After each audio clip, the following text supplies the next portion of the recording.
구슬동자 윤도령,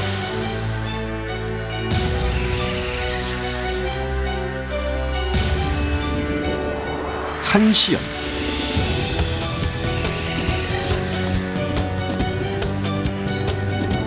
성신황,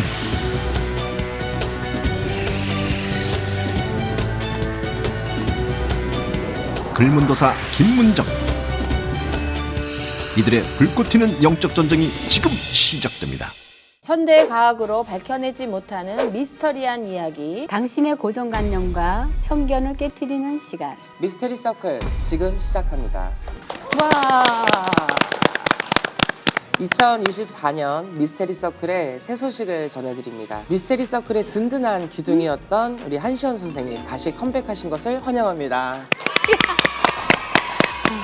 네, 반갑습니다. 제 나름대로 개인적인 일 때문에 제가 잠시 서클을 비웠었어요. 근데 우리 윤도령 선생님이 든든하게 지키고 계셨고 외로웠어요. 힘들었을 것 같아요. 다시 이렇게 컴백한 만큼 새로운 각오로 처음보다 더 열심히 해야 되겠죠? 잘 아유, 부탁드립니다. 네, 환영합니다. 감사합니다. 곧 천일 기도가 달성을 앞두고 계신다고 하는데 내공을 쌓고 돌아오신 만큼 많은 기대가 됩니다. 924회 오늘 했으니까 이제 76회가 남았습니다. 네, 선생님이 또 오늘따라 너무 존경스러워 보이네요. 감사합니다. 그리고 오늘 성신하고 선생님께서 갑작스러운 고열로 녹화에 참석을 못 하셨어요. 저희 셋이 성신하고 선생님의 빈자리가 또 느껴지지 않도록 파이팅을 해보도록 하겠습니다. 빨리 회복하세요. 맞습니다. 그럼 오늘 새로 합류한 한시연 선생님과 함께하는 미스테리 서클, 오늘의 주제는 용한 점집입니다. 너도 나도 용한 점집. 소문난 점집이라고 하니까 용이 짧다. 진작에 죽었어야 했어도. 검사를 제대로 못 보는 무당들도 얼마나 많은데요. 맞아요. 상담자 얼굴 보자마자 너는 그 일을 못할 것이다. 몇 년 후에 문제가 터질 거다. 신을 꼭 받아서 여기로 오게 될 거다. 94세 여름에 가실 거다 이렇게 나왔어요. 선생님 말씀대로 돌아가셨다. 그 집에 숟가락 몽댕이 몇 개 있는 것까지 맞힐 때도 많잖아요. 부인 말고도 여자가 3명이나 있네. 복세를 더 주고 가셨어요. 신명에서 이렇게 이제 항아리를 저한테 주셨어요. 모든 것을 알려줄 것이다. 방울부채 들고 팔을 떤다 그래서 그런 것들이 더 영검해 보이고 이름점, 사인점, 손가락점. 점도 배우고 굿도 배워서 이야기 막 줄을 섰대잖아. 그 점사는 틀리는 경우가 많다는 거죠. 미래를 못 본다면 자격을 의심해 봐야죠. 잘 맞추나 못 맞추나 확인 사살하려고 오시는 분들. 무분별하게 찾아오시는 분들이 많아요.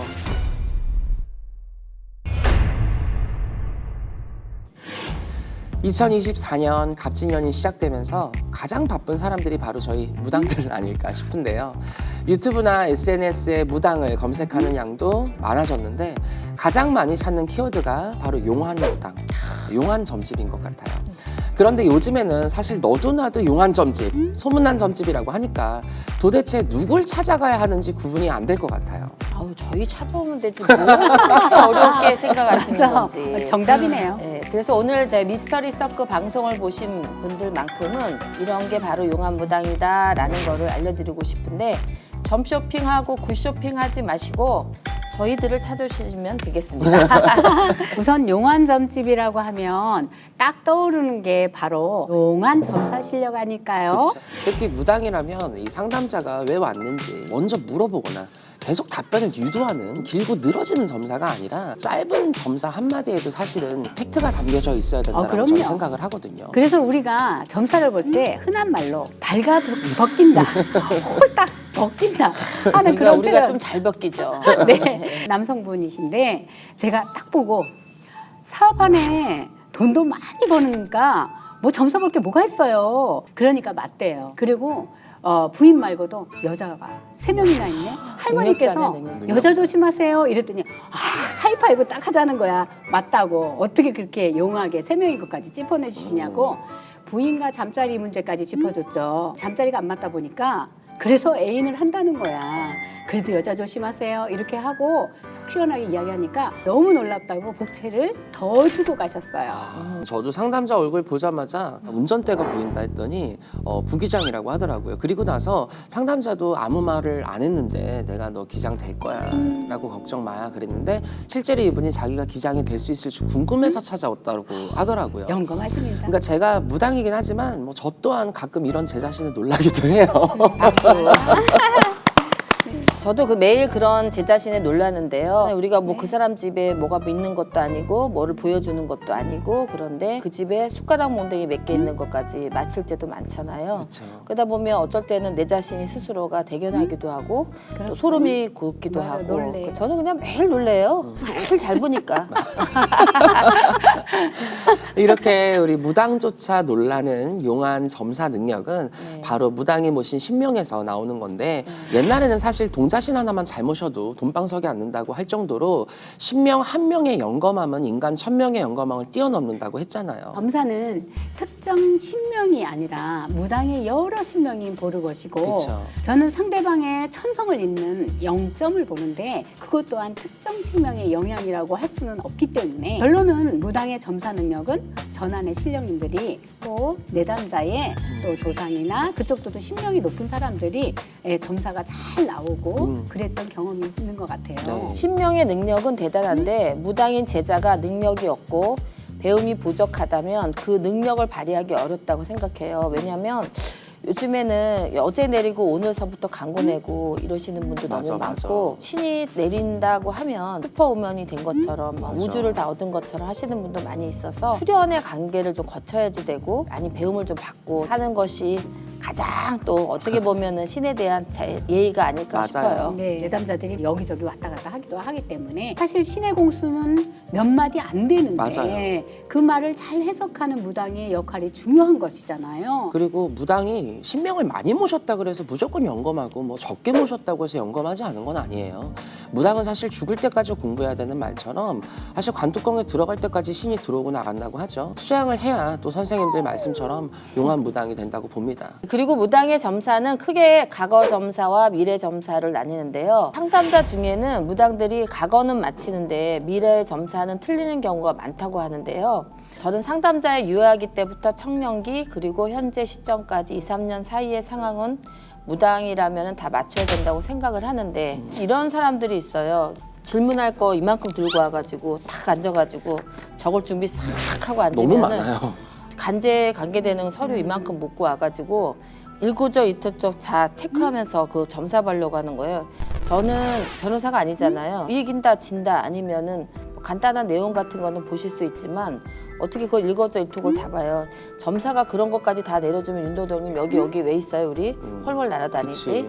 예, 그런 거 정도는 조금 생각을 하시고 점사를 보시는 게 훨씬 더 좋을 것 같습니다. 맞아요. 저는 과거 점사라면 그 사람의 결혼 여부 그리고 금전, 직업 또 조상점 정도지 사람들은 지금 당장 눈앞의 현실과 앞으로의 미래가 궁금한 거지 과거는 과거일 뿐이라고 생각을 하는 사람도 많이 있어요. 사실 미래가 제일 중요하다고 생각하고 점을 보러 오니까요. 저도 그렇게 네. 생각합니다. 무당이니까 물론 당연히 뭐 과거도 잘 봐야 아유, 되겠지만 당연하죠. 그런데 이 사람이 과거 연연하자고 점집 온 게 아니잖아. 점사 내내 과거 이야기만 하고 정작 미래에 대한 점사는 두리뭉실하게 이야기를 한다면 오히려 점집을 방문하고도 답답함만 늘게 되는 거예요. 이제 이런 거 있죠. 잘 맞추나 못 맞추나 이렇게 그 확인 사살하려고 오시는 분들 그 많잖아요. 근데 이제 내담자 입장에서는 이 선생님을 어떻게 신뢰해야 되나 그걸 그치, 갖다가 그치. 이제 자기가 알고 있는 과거 점사를 가지고 맞아요. 한번 테스트까지는 아니지만 들어보고 너무 잘 맞추면 아 이분을 믿자 하는 그런 마음에서 아마 이것저것을 질문할 수도 있을 맞아요. 거예요. 요즘엔 더 많아진 것 예, 같아요. 그들의 답답한 심정이겠죠. 여러분 허주도 3년은 불려준다는 말처럼 뭐 귀신이나 조상도 사실 뭐 앉아서 점사라고 하면 과거 점사 뺄 수 있어요. 용하게 볼 수 있는데 그런데 미래는 우리가 기륭 화복을 예지해야 되기 때문에 저는 신공부라는 것이 많이 필요하다고 생각을 합니다. 만약 미래를 못 본다면 무당 자격을 의심해 봐야죠. 뭐 10년, 20년까지 해서 평생을 다 발라달라는 사람도 있어요. 그래서 이거는 너무 무리한 요구고 한 해 것 좀 보면서 그렇죠. 그 차후에 2, 3년 정도는 보시면은 정확하게 보고 10년 전사 될 때까지 기다리지 마시고 2년 있다가 또 오셔서 보시고 그렇죠. 또 2년 있다가 오셔서 보시고 하면은 여기 보시는 분도 궁금한 사항도 해결되고 좋으실 것 같아요. 저도 먼 미래 점사에 대한 것은 이제 틀리는 점사가 될 수 있다고 생각합니다. 향후 3년 정도, 그러니까 올해 어떻게 하고 내년 되면 또 어떻게 하고. 똑같네요, 이런 식으로. 저랑. 하이파이브 하시죠. 네, 맞습니다. 요즘에는 선생님 정말 어이가 없는 게 이제 선생님 갓 21살 된 여자애가 와가지고 저는 노후가 어때요? 이래 내가 할 말이 없어요. 솔직히 말하면. 무당들은 거의 저 또한 마찬가지지만 뭐 길게 봐봐야 사실 향후 3년, 2, 3년 정도의 어떤 앞날을 조금 그럼. 전반적으로 풀어서 보는데요. 아무리 우리가 전반적으로 2, 3년, 5년, 10년을 본다고 가정을 하더라도 그 해마다 들어있는 어떤 당신들의 1년 한 해의 어떤 운수와 달달이 들어가는 일진들이 너무나 다 다르기 때문에 모든 걸 다 풀어서 10년, 20년 잡고 우리가 점을 볼 수가 없는 이유예요. 그러니까 우리가 3년 후부터 잘 되니까 뭐 걱정 마 이런 게 아니라 올해는 어떻고 내년은 이렇게 해보고 그럼 내후년은 네가 이렇게 돼 있을 거야 라는 어떤 전반적인 디테일 점사를 우리가 추가적으로 보게 되는 거예요. 무당마다 잘 보는 미래 점사가 있는 것 같은데요. 저는 사람 수명에 관련된 일들을 잘 보는 편이에요. 89세의 아픈 어머니를 모시고 사는데 이분이 이제 60대 중반의 남성분이었는데 혼자 사시면서 어머니를 너무 사랑해요. 어머니가 코츠를 꼽고 완전 식물인간 상태나 마찬가지인데 오래 제 곁에 있으면 좋겠어요 하면서 울면서 점사를 봤는데 제 입에서 나온 소리가 94세에 여름에 가실 거다 이렇게 나왔어요. 근데 작년 23년도 여름에 어머니 돌아가시고 일주일 만에 오신 거예요. 진짜 생신밥 드시고 돌아가셨는데 딱 선생님 말씀대로 94세 여름에 돌아가셨다. 태어나고 죽음 이런 부분에 대해서 저는 점괘를 많이 주셨던 것 같아요. 저는 미래 점사 중에 사실 가장 잘 보이는 건 이 사람의 어떤 진로적인 부분이었어요. 일에 대한 어떤 흐름이 이 사람이 지금 확고하게 나는 이걸 하고 싶다라고 얘기를 해도 그 일에 대해서 무조건 너는 그 일을 못할 것이다라는 진로적인 거나 사업의 어떤 변동에 대해서 미래적으로 봤을 때 가장 확률이 좀 높게 잘 맞았던 것 같아요. 너는 뭐 몇 년 후에 너는 신을 받을 거다. 너는 몇 년 후에 문제가 터질 거다. 너는 몇 년 후에 신을 꼭 받아서 여기를 오게 될 거다. 누구네 집에 가게 될 거다. 이런 얘기를 좀 많이 해주는데 거의 그게 다 맞을 때가 있어요. 헛갑을 있는 사람들이 저희 집에는 조금 좀 많이 오는 편. 그리고 용한 무당들이 많아지는 것처럼 점사를 보는 방법도 다양해졌다고 합니다. 이름점, 사인점, 또 손가락점, 핸드폰 번호점, 물점 등등 다양한 점사 방식들이 있는데 모두 신명의 영향 때문이 아닐까 생각합니다. 기도를 하거나 선몽을 통해서 당신의 점사 방식을 습득하게 되는 게 가장 흔한 과정이긴 합니다. 그리고 시대가 바뀌면서 점사 방식도 다양한 건 맞지만 사실 예전처럼 뭐 가시점, 하트점, 대나무점, 피리점 등이 있었어요. 물점은 아마 제가 처음일 것 같아요. 저는 꿈에서 신명에서 이렇게 이제 항아리를 저한테 주셨어요. 여기다가 물을 가득 채워서 너는 이거를 점을 보게 되면은 그 사람에 대해서 모든 것을 알려줄 것이다 라고 말씀을 하셨거든요. 그래서 제가 물점을 한 7년 정도는 봤고요. 이제는 이제 그런 단계가 좀 지냈는지 아니면 레벨이 지냈는지 요새는 아무것도 안 들어요. 그리고 그냥 볼펜만 들고 또 한문을 좀 많이 제가 쓰거든요. 사람이 오면은 펜부터 일단은 들게 되고 방울부채를 좀 안 들게 돼요. 점사 볼 때 쓰는 우리가 통상적인 무구는 거의 정해져 있잖아요. 그럼. 뭐 부채방울, 오방기 정도인데 엽전, 쌀점 이건데 사실 저희 윗대 할머니가 대나무를 꺾어서 점사를 보셨기 때문에 제 점상 옆에도 항상 대나무가 서 있어요. 그래서 간혹 신줄이 강한 사람이 오거나 제 직성에서 대나무를 들고 싶을 땐 뭐 방울과 겹쳐서 사용하기도 하는데 저희가 아무리 뭐 방울부채나 엽전, 쌀점 이걸 기본적으로 행하지만 솔직히 이게 우리 무당 선생님들은 직성에 놀아난다고 안 들고 싶을 때가 있어요. 안 들어도. 아니면 어쩔 때는 그냥 12대신 방울만 들다가 어쩔 때는 또 9 상세방울 또 들고 점을 보고 싶을 때가 있고 오는 사람에 대한 어떤 직성을 우리가 타면서 다 바뀌기 때문에 절대 무당들의 무구로 점을 보는 건 절대적이게 딱 정해진 건 아니다라는 것도 참고를 하셨으면 좋겠어요. 제가 지금 두 분 말씀 듣다 보니까 아마도 신명이 좀 이렇게 바뀐 맞아요. 것도 있지 않을까. 네. 전 처음에는 한 20년은 펜만 들고 봤어요. 진짜 건방질 정도로 부채방울을 한 번도 안 들고 점을 봐봤어요. 굿할 때만 부채방울 네. 누구를 쓰고 그러다가 요즘 애동처럼 부채방울을 흔들고 애동처럼 점을 봐요. 그렇게 하니까 또 점사가 달라졌어요.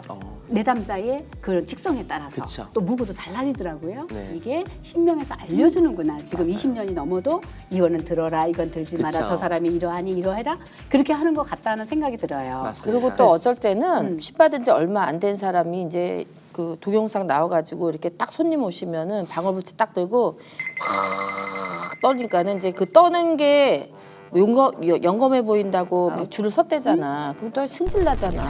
그러면 들어봐 선생님도. 그러면 또 열받아서 아우 나도 나이 먹었지만 또 부채방을 좀 들어야 되나 떨어야 되나 이런 생각도 들 때도 있더라고. 그래서 며칠 또 들어본 적도 있어 진짜. 근데 이제 저 같은 경우는 요즘 와서 할머니들이 많이 들어오셨어요. 그러니까 이제 제대로 이제 신줄로 가자. 그리고 한 가지 아주 제가 23년 만에 작두를 타봤답니다. 얼마 전에. 첫 작두. 네? 첫 작두. 첫 작두. 축하드립니다. 네. 사실 선생님처럼 너무 오랜 세월을 지나서 이제 첫 작두라고는 하지만 네. 사실 저는 되게 당신 스스로가 첫 작두를 타기 위해서 얼마만큼 노력 많이 그거를 했습니다. 했냐. 네. 그래서 이제 진짜 탔다. 네. 이거기 때문에 저는 인정합니다. 어떻게 보면은 이제 신을 받아들여야 네가 옳게 가지 않느냐. 그게 신명의 뜻이었다 하셔요. 그런데 저는 다른 걸 떠나서 무당의 점사 방식이 사람들의 관심상에 오르락내리락 하면 안 된다고 봅니다. 누구는 방울부채 들고 팔을 떤다 그래서 그런 것들이 더 영검해 보이고 그거에 호기심이 사서 막 가서 보고 싶고 무구적인 거에 호기심이 생겨서는 안 된다고 생각을 하는 게 솔직히 궁금한 것도 없는데 잘 보나 못 보나 유명하다니까 나도 한번 이런 식으로 사실 너무 무분별하게 찾아오시는 분들이 많아요. 저는 정말 점이라는 건 간절해서 내가 정말 이 선생님이랑 의논공론 끝에 원하는 조언을 좀 듣고 앞으로 정말 내가 길을 좀 잘 잡고 싶어서 그런 간절함을 잡고 나는 선생님께 방문을 해서 빌기도 빌어가고 점을 보고 그런 것들을 좀 판단을 하길 바라는데 괜히 보여지는 거에만 저게 맞는지 이게 더 멋져 보이는지 이뻐 보이는지 잘해 보이는지 이런 걸로 사람들 입에 오르락내리락 하면서 선생님들의 어떤 점사 능력과 용하다 아니다를 판단을 하는 건 아니다 싶습니다. 무당마다 점사가 다르다는 이유인데 이건 누구는 맞고 누구는 틀리다 할 수는 없는 것 같아요. 예를 들자면 저는 이제 신을 내리지 않았으면 좋겠다. 너는 신을 안 내리고도 충분하게 갈 수 있다 했는데 다른 데서는 분명하게 신을 내려야 된다고 했다더라.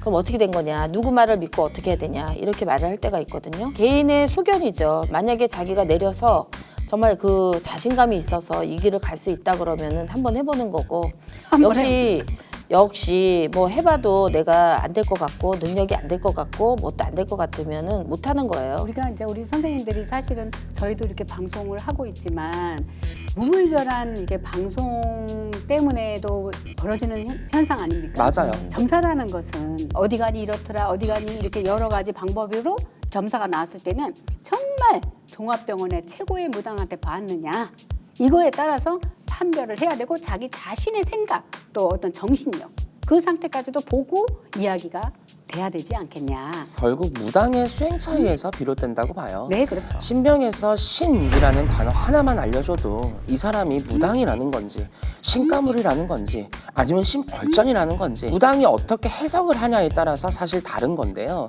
신에서 아라고 얘기해도 내가 어라고 전달하면 잘못 전달하는 거잖아요. 전달의 방식과 관점의 차이가 어느 정도 있다라는 거고 그런 전달하는 우리 무당 선생님들의 입장에서 어떤 식으로 우리가 잘 해석을 하고 전달을 해주는지에 따라서도 점사가 조금씩은 바뀔 수가 있다라고 또 참고를 하시면 좋을 것 같아요. 그래도 시간과 돈을 들여서 왔는데 손해는 안 봐야 하지 않을까요? 그쵸. 그래도 점사가 가장 잘 나오는 조건을 알려드릴게요. 상담자의 어떤 집안이 무당의 내력이 있거나 이 상담자가 영이 맑다든가 높은 신명들이 있다든가 할 때 점사가 더 재미있고 신명나게 나오더라고요. 맞아요. 네. 신가물이 많은 상담자가 오면 점사가 더 예리하고 또 자세하게 나오기도 하죠. 그리고 또 신가물이 있으면 내력을 또 쭉쭉쭉쭉 뽑아야 네, 되니까 맞아요. 또 그런 것도 있고 집안에 뭐 무슨 뭐 싸움도 없고 너무나 가정이 좀 재미있고 살고 또 성실하게 살고 그러면 우리가 볼 게 없잖아. 근데 그런 거보다는 좀 일거리가 많아서 우리가 똑똑 찝어내주는 게 맞아요. 더 좋죠. 무당과 상담자의 이 사대가 일단 잘 맞으면 점이 잘 나와요. 그리고 저 역시 이제 선생님들과 비슷하게 신과 관련된 문제는 많이 터져 나오더라고요. 그리고 또 두 번째는 상담자의 사실 저는 태도를 좀 많이 봐요. 왜냐하면 아무리 정확하고 좋은 공수를 줘도 이 상담자가 호응이 없거나 입을 꼭 다물고 그냥 고개만 끄덕끄덕 하고 있거나 그냥 허공 중선 너는 바라보듯이 너는 씹으려나 나는 모르겠다 이런 식으로 앉아 있으면 선생님들이야 사실 날고 기니까 근데 애동제자가 만약에 그런 상대를 상대했다고 하면 기가 죽을 거예요. 왜냐하면 생각을 하게 되죠. 내가 틀렸나? 그렇죠. 내가 잘못 말했나? 왜 반응이 없지? 이런 얘기를 할 텐데 기가 죽은 제자는 신명이 설 수가 없어요. 그래서 결국은 점사도 무당이 보는 거기 때문에 무당의 컨디션과 마음가짐이 가장 좋아야 내 마음이 편해야 점사도 잘 볼 수 있는 거지 그런 조건이 다 갖춰지지 않을까 생각을 합니다. 다음 주 신이 간 내린 젊은 무당이 짱이래. 옛날에나 되게 가치가 있었지 신내린 애기들이 수백 명이 탄생하고 있어요. 애동들은 막 찔러버린다는 거지. 상담자 입장에서는 좀 시원하다. 시대 용어도 모르잖아요. 설법도 모르잖아요. 뭘 알아. 아무것도 모르는데. 무당도 매일 24시간 동안 최고의 컨디션을 유지할 수는 없어요. 삿대질을 하면서 당신 되게 힘들다. 선생님 섹스는 언제 해봤어요? 자유행위를 한다든지 점사 볼 수 없죠. 귀신은 달래서 보내면 된다. 오타로 테마를 하냐. 일부러 테마를 안 하는 무당도 있다고 하는데 하고 싶어도 못하는 무당 선생님도 계시고 따라하시는 분들도 많은데요. 일이 표적이 될 수 있다고 생각합니다. 테마는 매 순간이 도구입니다. 목숨 걸고 하는 거기 때문에 치명타가 될 수 있을 것 같아서 기피하는 현상이 많이 생기는 거죠. 신엑소시스트에서 빙의로 고통받는 사례자를 제보받습니다. 사례자의 제보 상황에 따라 방송 시기가 변동될 수 있으며 사례자의 얼굴은 공개됩니다.